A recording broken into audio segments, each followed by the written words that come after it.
Hello বন্ধুরা, আমার চ্যানেলে তোমাদের সবাইকে স্বাগত। আজ আমরা শুনব আধুনিক কবি জয় গোস্বামীর লেখা কবিতা টিউটোরিয়াল। আগে কবিতাটা মন দিয়ে শোনো, তারপর কমেন্ট করে জানিও কেমন লাগলো।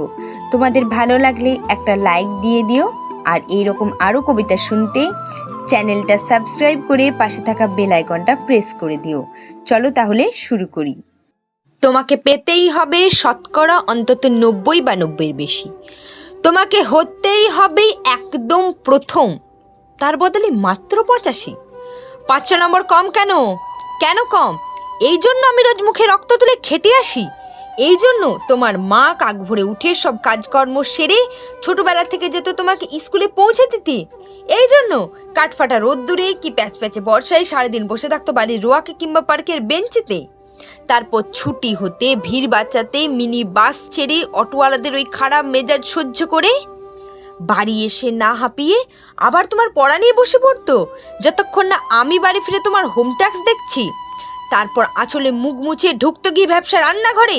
এই জন্য হাড়ভাঙা ওভারটাইম করে তোমার জন্য আন্টি রাখতাম। মোটা মাইনে, ভদ্রতা, চা জলখাবার, সপ্তাহে 3 দিন, তাতে কত খরচা হাটের আজকাল। বুদ্ধি আছে সে হিসেব করবার? শুধু ছোট কালে নয়, এখনো যে তোকে টিউটোরিয়ালে পাঠিয়েছি, জানিস না কিরকম খরচাপাতি তার? ওখানে একবার ঢুকলে সবাই প্রথম হয়, প্রথম। কারো অধিকার নেই দ্বিতীয় হওয়ার। রোজ যে যাস, দেখিস না কত বড় বড় বাড়ি ও পাড়ায়, কত বড় গাড়ি করে বাবা মারা ছেলে মেয়েদের নিতে যায়। আর ওই গাড়ির পাশে না পিছনে ওই অন্ধকারটায় রোজ দাঁড়াতে দেখিস না নিজের বাবাকে? হাতে অফিসের ব্যাগ, গোপন টিফিন বাক্স, ঘেমো জামা, ভাঙা মুখ দেখতে পাস না?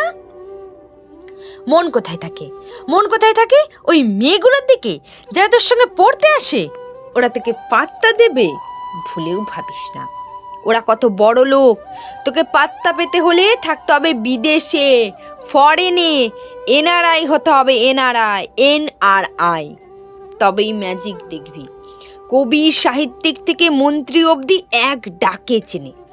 আমাদেরও নিয়ে যাবি, তোর মাকে আমাকে মাঝে মাঝে রাখবি নিজের কাছে এনে। তার জন্য প্রথম হওয়া দরকার, প্রথমে। তাহলেই ছবি ছাপবে খবর কাগজ, আরও দরজা খুলে যাবে। আরও 5, আরও 5, আরও 5, 5 করেই বাড়বে। অন্যদিকে মন দিস না। বাঁচবি তো বাঁচার মতো বাঁচ। না বাপি, না বাপি, আমি মন দিই না কোনো দিকে। না বাপি, না, আমি তাকাই না মেয়েদের দিকে। ওরা তো পাশেই বসে, কেমন সুগন্ধ আসে, কথা বলে। না বাপি, পড়ার কথায় দেখি না উত্তর দিই, নোট নিই। যেতে আসতে পথে ঘাটে কত ছেলে মেয়ে গল্প করে। না বাপি, না, আমি মেয়েদের সঙ্গে মিশতে যাই না কখনো। যেতে আসতে দেখতে পাই কাদা মেখে কত ছেলে বল খেলছে মাঠে, কত সব দুষ্টু ছেলে পার্কে প্রজাপতি ধরছে, চাকা বা ডাঙ্গুলি খেলছে কত ছোট লোক। না, আমি খেলতে যাই না কখনো, খেলতে যাইনি। না, আমার কোনো বন্ধু নেই। না বাপি, না, একজন আছে, অপু, 1 ক্লাসে পড়ে। ও বলে যে ওর বাবাও বলেছে প্রথম হতে, বলেছে কাগজের ছবি। ওর বাবা ওকে, হ্যাঁ বাপি হ্যাঁ, অপু বলেছে পড়াশুনো হয়নি একদম। ও বলেছে ও ব্যাক পাবে, আর ব্যাক পেলে বাড়িতে কোথায় বাথরুম সাফ করা অ্যাসিড রয়েছে ও জানে। হ্যাঁ বাপি হ্যাঁ, ও বলেছে উঠে যাবে কাগজের প্রথম পাতায়। কবিতাটি এখানে শেষ হলো। কবিতাটা কেমন হয়েছে তোমরা সবাই কমেন্ট করে জানিও।